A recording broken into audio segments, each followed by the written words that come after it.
Students, आज के class में आपका वेलकम है। और आज की क्लास में हम लोग ज़ीनर डायोड के यूज़ के बारे में स्टडी करेंगे। इससे पहले वाली क्लास में हम लोगों ने ज़ीनर डायोड के बारे में स्टडी किया था। ज़ीनर डायोड एक ऐसा डायोड होता है जो रिवर्स बायस मोड में ऑपरेट करता है, यानी पश्च दिशिक बायस में ये कार्य करता है और इसे हैवली डोप्ड करके बनाया जाता है, यानी इसे अत्यधिक अपमिश्रित करके बनाया जाता है। अब आज हम लोग इसके यूज यानी इसके उपयोग के बारे में पढ़ेंगे। तो ज़ीनर डायोड का जो यूज किया जाता है वो वोल्टेज को रेगुलेट करने में किया जाता है, यानी as a voltage regulator voltage को नियंत्रित करने में किया जाता है। तो ज़ीनर डायोड का यूज वोल्टेज नियंत्रक के रूप में किया जाता है, वोल्टेज को रेगुलेट करने में किया जाता है। कभी कभी क्या होता है कि हमारे घरों का भी जो वोल्टेज है, जो हमारा जो मेन सोर्स से कनेक्ट रहता है, जो हमारा इलेक्ट्रिसिटी जो आ रही होती है, तो वो क्या होता है, पावर हाउस से कभी कभी उसमें फ्लक्चुएशन होता है, वो वेरी करता है, बदलता है। जिसके कारण क्या होता है कि कभी कभी फैन हमारे घरों का बहुत ज्यादा स्पीड चलने लगता है। कभी कभी हम लोग देखते हैं कि बल्ब की रोशनी बहुत ज्यादा हो जाती है, कभी कभी कम हो जाता है। तो ऐसा इसलिए होता है कि जो इनपुट से जो हमें मिल रहा है, जो वोल्टेज मिल रहा है, तो उसमें फ्लक्चुएशन होता है, यानी वो घटता बढ़ता है, इसके कारण ऐसा होता है। तो ऐसे सिचुएशन में क्या होता है कि कभी कभी चीजों के जल जाने के, करने के, खराब हो जाने का खतरा बना रहता है।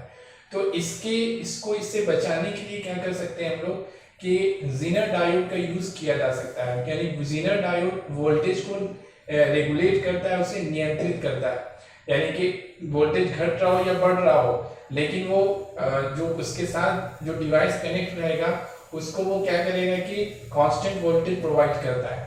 तो आइए हम लोग देखते हैं कि ये कैसे वर्क करता है।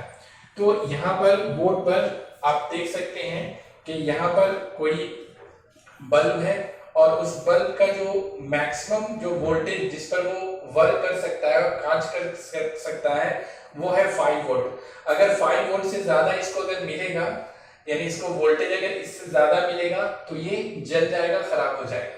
और इसका जो रेजिस्टेंस है, इसका जो प्रतिरोध है वो कितना है, 5 ओम है, 5 ओम है।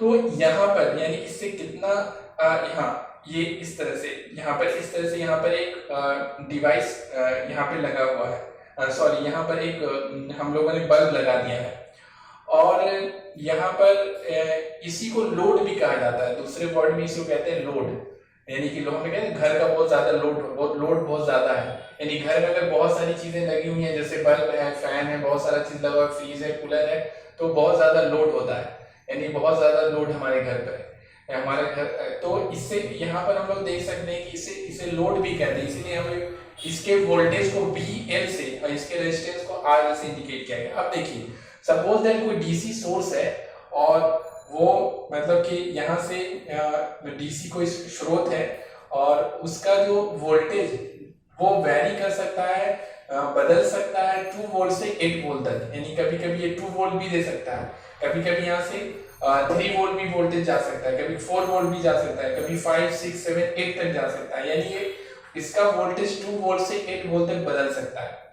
तो अगर ये जो डीसी सोर्स है, स्रोत है, डीसी स्रोत, इसको अगर इससे कनेक्ट कर देते हैं तो क्या होगा, जैसे इसको इससे कनेक्ट करेंगे, यहाँ से ऐसे कनेक्ट कर दी, तो जैसे इसको कनेक्ट करेंगे तो अगर इसका यानी यहाँ से मिलने वाला वोल्टेज, यहाँ से मिलने वाला इसको वोल्टेज अगर ये 5 वोल्ट से कम होगा या फिर 5 वोल्ट के बराबर होगा, यहाँ से अगर इसको वोल्टेज इस बल्ब को मिल रहा है और वो कितना मिल रहा है, 5 वोल्ट मिल रहा है, या फिर 5 वोल्ट से अगर कम मिल रहा है, 4 मिल रहा है, 3 मिल रहा है, 2 मिल रहा है, तो ये क्या करेगा, वर्क करेगा, कार्य करेगा, जलेगा नहीं, खराब नहीं होगा। लेकिन अगर वोल्टेज यहाँ से मिलने वाला वोल्टेज बदलते बदलते अगर 5 वोल्ट से ज्यादा हो गया, ये अगर 6 वोल्ट हो गया या फिर 7 वोल्ट हो गया या फिर 8 वोल्ट हो गया, तो इस कंडीशन में, इस सिचुएशन में क्या होगा कि इसको यहाँ से ये इसको ज्यादा वोल्टेज देगा और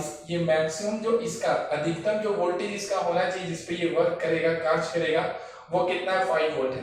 तो 5 वोल्ट से अगर ज्यादा वोल्टेज मिलता है तो ये क्या हो जाएगा, बर्न कर जाएगा, खराब हो जाएगा।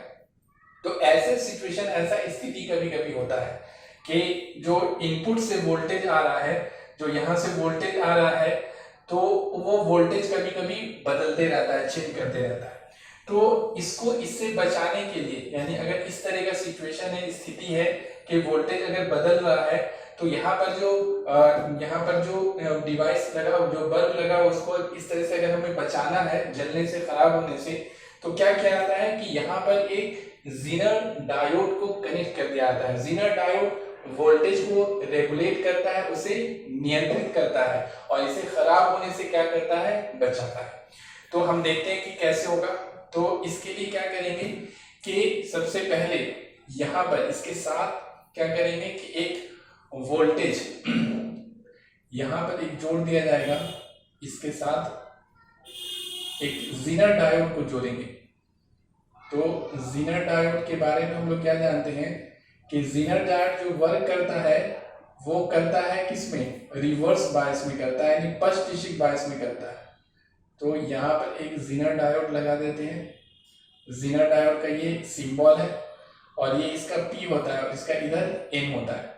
तो इसको जोड़ना है किस स्थिति में, किस सिचुएशन में, रिवर्स बायस में, यानी पश्च दिशा बायस में जोड़ना है, उल्टा में। तो P को जोड़ेंगे बैटरी के निगेटिव टर्मिनल से, ऋणात्मक टर्मिनल से। तो P को यहाँ से आप देख सकते हैं कि निगेटिव से कनेक्ट किया गया, और N को किससे जोड़ेंगे, इसको पॉजिटिव से यानी धनात्मक से जोड़ेंगे। तो इसको N से कनेक्ट किया गया है, N को पॉजिटिव से और P को निगेटिव से। तो ये रिवर्स बायस में, पश्च दिशा बायस में जोड़ा हुआ है, क्योंकि जो जीनर डायोड होता है वो पश्च दिशा बायस में कार्य करता है, रिवर्स बायस में काम करता है। इसको हटा देते हैं, ये समझाने के लिए था। अब देखिए इसके बाद क्या किया जाएगा कि यहाँ पर एक और रजिस्टर, यानी यहाँ पर एक प्रतिरोध जोड़ दिया जाता है, यानी ठीक से वर्क करे, सॉरी। तो यहाँ पर एक प्रतिरोध जोड़ देते हैं। सपोज दैट इस प्रतिरोध इसका RS प्रतिरोध है। प्रतिरोध को, रेजिस्टेंस को R से इंडिकेट करते हैं, तो RS, और ये इस तरफ से है, सोर्स की तरफ से, तो RS यहाँ पे। अब देखिए हम लोग क्या करेंगे कि केस लेंगे, अब 3 केस लेके चलते हैं। तो देखिए पहला केस लेते हैं, केस फर्स्ट। पहला केस में ये कंसीडर करते हैं, विचार करते हैं कि अगर यहाँ से मिलने वाला डीसी सोर्स, अगर यहाँ से मिलने वाला डीसी सोर्स ये 6 वोल्ट से कम है। कितना से कम है, 6 वोल्ट से। ये 6 वोल्ट से क्या है, 6 वोल्ट से ये कम है, यानी कि जो Vs है वो 6 वोल्ट से कम है। तो 6 वोल्ट से कम होने का मतलब है कि Vs कितना हो सकता है, 5 वोल्ट हो सकता है, 4 वोल्ट हो सकता है, 3 वोल्ट हो सकता है, 2 वोल्ट हो सकता है। तो सपोज दैट ये क्या है, 3 वोल्ट है। यहाँ पे हम लोग लेके चल रहे हैं कि ये 3 वोल्ट है।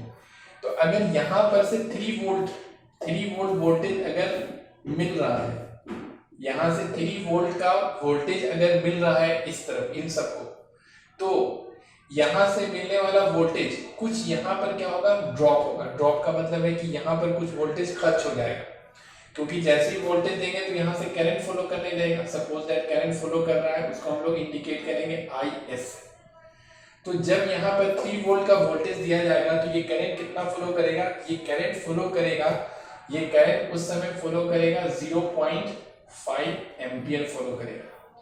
0.5 अभी हम दिखाएंगे कैसे ये कैलकुलेट करके दिखाएंगे, आपको एक तो दिखाई देंगे ताकि आपको विश्वास हो जाए। तो 0.5 एम्पियर यहाँ पे से करंट फ्लो करेगा, और यहाँ पर का वोल्टेज कितना खर्च होगा, कितना ड्रॉप होगा, तो वो जो वोल्टेज यहाँ पे ड्रॉप होगा, वो वोल्टेज ड्रॉप होगा यहाँ पर 0.5 वोल्ट ड्रॉप होगा। अगर ये RS यहाँ पे जो प्रतिरोध, जो रेजिस्टेंस है, उसका अगर मान 1 ओम है, तो उस स्थिति में अगर 3 वोल्ट का वोल्टेज यहाँ से दिया जाए, यहाँ से इस बैटरी से, तो इससे क्या होगा कि यहाँ पे जो इससे जो करंट फ्लो करेगा, जो करंट प्रवाहित होगा, वो होगा 0.5 एम्पियर, और उसके कारण यहाँ पर जो वोल्टेज खर्च होगा, तो इसमें से 0.5 वोल्टेज यहाँ पे खर्च हो जाएगा। तो 3 में से जब 0.5 वोल्टेज यहाँ पे खर्च हो जाएगा इस प्रतिरोध में, इस रेजिस्टेंस में, तो बचा हुआ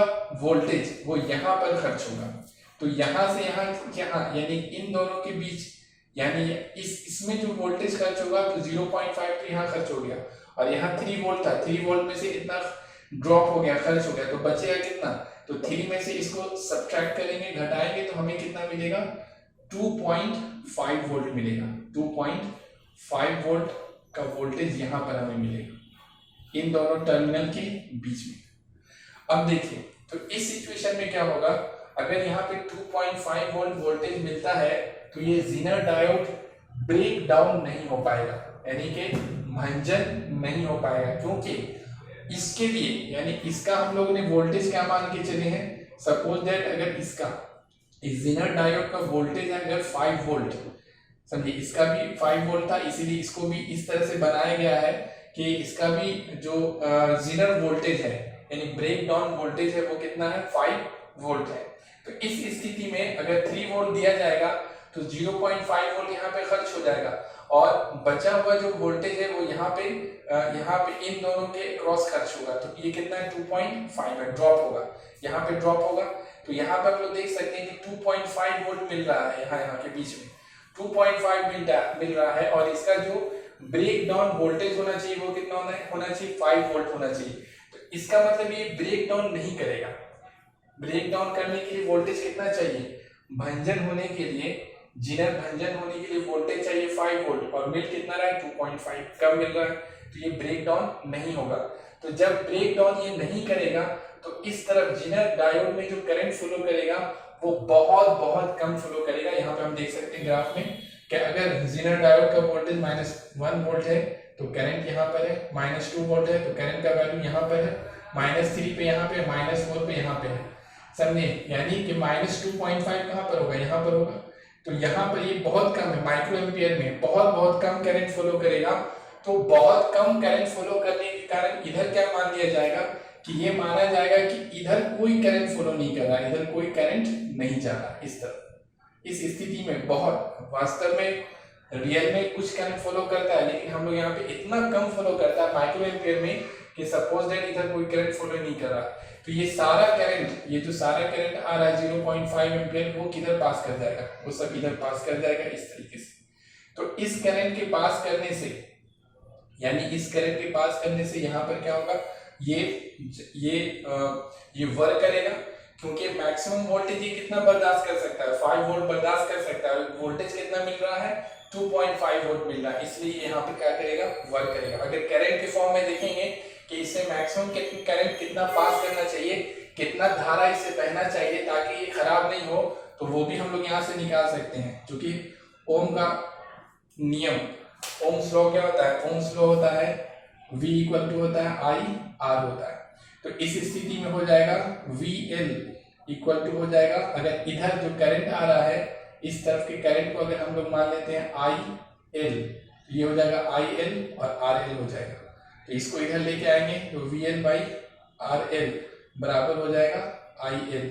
तो यहाँ से IL का वैल्यू निकालने के लिए VL का वैल्यू 5 और RL का वैल्यू 5, तो ये 5 कट जाएगा, तो IL का वैल्यू कितना आ गया? 1 एम्पियर आ गया। यानी मैक्सिमम करंट जो इधर से फॉलो होना चाहिए वो 1 ओम होना चाहिए। इससे ज्यादा अगर फॉलो करेगा, सॉरी 1 एम्पियर होना चाहिए। अगर इससे ज्यादा फॉलो करेगा, इससे ज्यादा अगर इससे इधर से धारा बहेगा तो ये क्या हो जाएगा?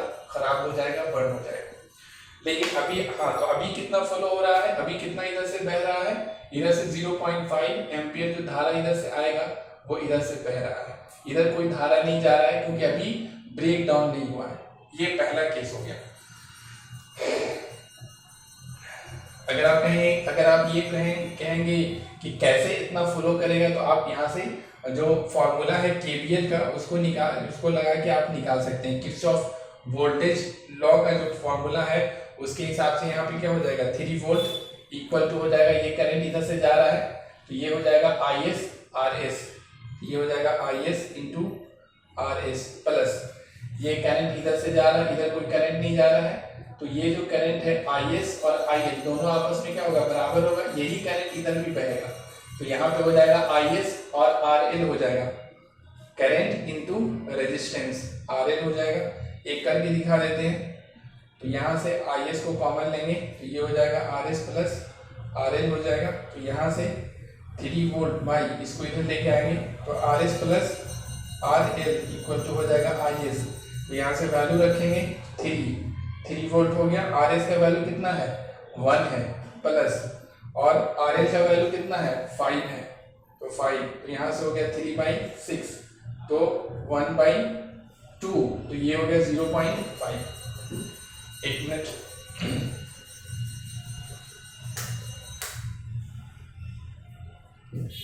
तो हम लोग यहाँ देख सकते हैं कि इस कंडीशन में कितना करंट फॉलो कर रहा है 1 एम्पियर फॉलो कर रहा है, सॉरी 0.5 एम्पियर फॉलो कर रहा है।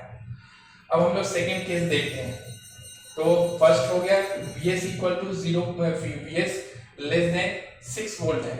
अब अगर Vs ये है इक्वल टू 6 वोल्ट, तो अगर Vs 6 वोल्ट के इक्वल हो जाएगा तो उस समय यहाँ पे जो करंट फॉलो करेगा वो करंट फॉलो करेगा 1 एम्पियर।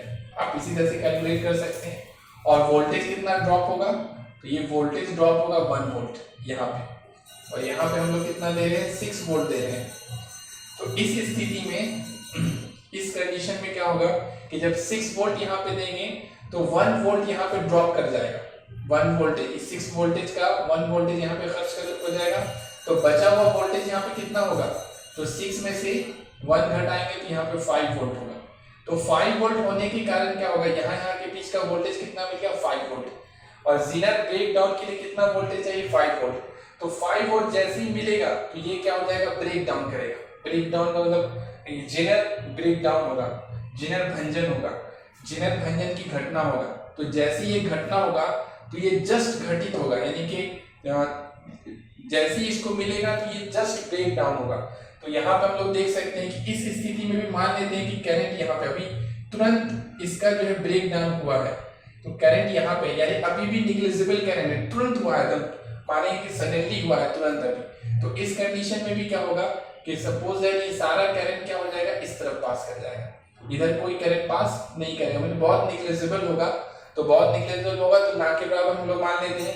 अगर आप इधर कुछ मानेंगे भी, जैसे आप मान लेंगे कि 0.1 माइक्रो एम्पियर पास कर रहा है, तो ये जो 1 एम्पियर का करंट आ रहा है इसमें से अगर थोड़ा सा सब्सट्रैक्ट कर देंगे तो ये हो जाएगा 0.9 करके कुछ वैल्यू आ जाएगा, यानी कि ऑलमोस्ट 1 एम्पियर इधर से पास करेगा। तो 1 एम्पियर पास करेगा तो भी ये वर्क करता रहेगा, क्योंकि मैक्सिमम करंट जो इधर से पास होना चाहिए वो कितना होना चाहिए 1 एम्पियर होना चाहिए, इससे कम इससे ज्यादा नहीं होना चाहिए। तो ये इस कंडीशन में भी, इस केस में भी क्या होगा, ये जो सेकेंड केस है इस केस में भी हमारा बल्ब यहाँ पे क्या होगा वर्क करता रहेगा, इसमें कोई खराबी नहीं आएगी। अब अगर वोल्टेज 6 वोल्ट से ज्यादा कर देंगे, थर्ड केस में अगर 6 वोल्ट से ज्यादा कर देते हैं, यहाँ पे सपोज दैट हम लोग लेके चलते हैं कि 8 वोल्ट ले लेते हैं, समझे मैक्सिमम 8 वोल्ट है तो 8 वोल्ट लेके चलेंगे। तो जैसे यहाँ पे 8 वोल्ट लेंगे तो उस समय जो करंट फॉलो करेगा वो 3 एम्पियर करंट फॉलो करेगा, और यहाँ पर वोल्टेज कितना ड्रॉप करेगा वो 3 वोल्ट का वोल्टेज ड्रॉप करेगा यहाँ पर। तो जब यहाँ पे 3 वोल्ट ड्रॉप करेगा तो उस स्थिति में, इस कंडीशन में फिर यहाँ पे कितना ड्रॉप करेगा, तो 8 में से 3 को सब्ट्रैक्ट करेंगे तो फिर यहाँ पे 5 मिलेगा हमें। तो 5 मिलने से क्या होगा कि ये जेनर भंजन, जेनर ब्रेक डाउन तो हो चुका है, लेकिन यहाँ पर का वोल्टेज, अगर इस तरफ का वोल्टेज हम कितना भी बढ़ाते जाए लेकिन यहाँ पर का वोल्टेज कांस्टेंट ही रहेगा, फिक्स ही मिलेगा, क्योंकि अगर जितना ज्यादा इधर वोल्टेज बढ़ेगा वो सारा वोल्टेज यहाँ पे क्या हो जाएगा खर्च हो जाएगा, यहाँ पे ड्रॉप हो जाएगा, यहाँ पे सारा वोल्टेज खर्च हो जाएगा, और यहाँ पर का वोल्टेज हमें क्या मिलेगा हमेशा 5 वोल्ट मिलेगा। अब 5 वोल्ट मिलेगा, और 5 वोल्ट के कारण ये क्या होगा वर्क करता रहेगा, क्योंकि ये मैक्सिमम कितना पे काम कर सकता है 5 वोल्ट पे काम कर सकता है, उससे नीचे वर्क नहीं करेगा। तो 5 वोल्ट पे काम करेगा ये। अब आप कहेंगे कि 3 एम्पियर करंट का क्या होगा, देखिए ये जो करंट 3 एम्पियर यहाँ से आएगा तो 3 एम्पियर में से इधर 1 ही एम्पियर जाएगा, और बाकी जो करंट है 2 एम्पियर, वो 2 एम्पियर करंट किधर चला जाएगा इस तरफ चला जाएगा, क्योंकि हम लोग जानते हैं कि जेनर ब्रेक डाउन के बाद करंट क्या होता है बहुत तेजी से इंक्रीज करता है। तो यहाँ पर अगर वोल्टेज बढ़ाएंगे तो करंट बढ़ेगा, करंट यहां से भी बढ़ेगा और इससे भी करंट बढ़ेगा, लेकिन हाँ करंट बढ़ेगा, दोनों में करंट बढ़ेगा, इधर भी बढ़ेगा, इसमें से भी, इस रेजिस्टेंस से भी और इससे भी, लेकिन वोल्टेज ड्रॉप यहाँ पे बढ़ेगा, यहाँ पर वोल्टेज ड्रॉप नहीं बढ़ेगा। और वोल्टेज ड्रॉप नहीं बढ़ने के कारण अगर इन दोनों टर्मिनल का वोल्टेज 5 वोल्ट अगर है तो इन टर्मिनल का भी वोल्टेज 5 ही वोल्ट होगा, जिसके कारण ये वर्क करता रहेगा।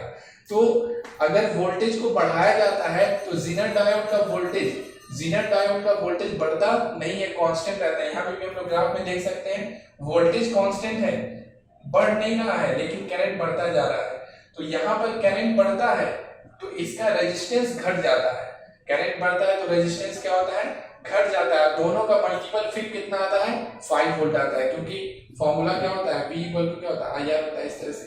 तो देखिए यहाँ पर क्या होता है, तो इस तरीके से ये जो ज़ेनर डायोड है वो हमेशा वोल्टेज को यहाँ पे क्या रखता है, नियंत्रित रखता है।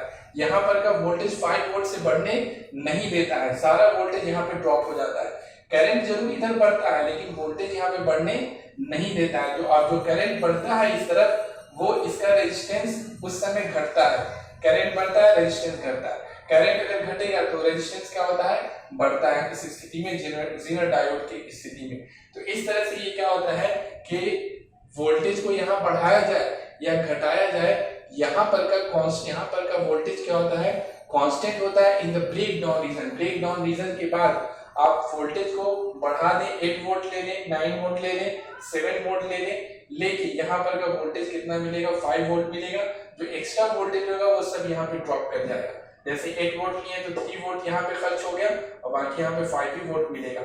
ये 5 वोल्ट, क्योंकि ये जो है यहाँ पर ज़ेनर डायोड का वोल्टेज कांस्टेंट हो जाता है, कांस्टेंट रहता है, बढ़ता नहीं है करंट। और जितना एक्स्ट्रा करंट आएगा, ज्यादा से ज्यादा जितना करंट आएगा वो सब ये पास करा लेगा अपने में से, और इधर कितना मैक्सिमम करंट जो होना चाहिए वही इधर पास होने देगा ताकि ये खराब नहीं हो। तो इस तरह से क्या होता है, ज़ेनर डायोड एक वोल्टेज रेगुलेटर की तरह यहाँ पर वोल्टेज हमेशा रेगुलेट रखता है, यानी कि बढ़ने घटने नहीं देता है, और जिसके कारण इसे हम लोग वोल्टेज रेगुलेटर की तरह, वोल्टेज नियंत्रण के रूप में हम लोग इसे क्या करते हैं, इसकी उपयोग में लाते हैं, कार्य में लाते हैं।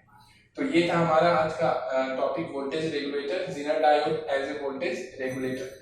तो इसके बारे में जितनी भी चीजें हैं वो डिस्क्रिप्शन में आपको लिखा हुआ मिलेगा, आप वहां से अपने कॉपी में नोट्स कर सकते हैं। और ये फिगर को उसमें ड्रॉ करना है, जहाँ पे लिखा रहेगा कि फिगर को ड्रॉ करना है, वहां पे आप फिगर को ड्रॉ करेंगे। ये वाला फिगर यहाँ से वीडियो से देख करके फिगर को ड्रॉ करेंगे, और जहाँ पे लिखा रहेगा RS, तो इसका मतलब उसको लिखना है R और स्मॉल में S लिखना है, यहाँ पे RS इस तरह से लिखना है। इसको जो एक्स्ट्रा चीजें हैं वो हम हटा देते हैं।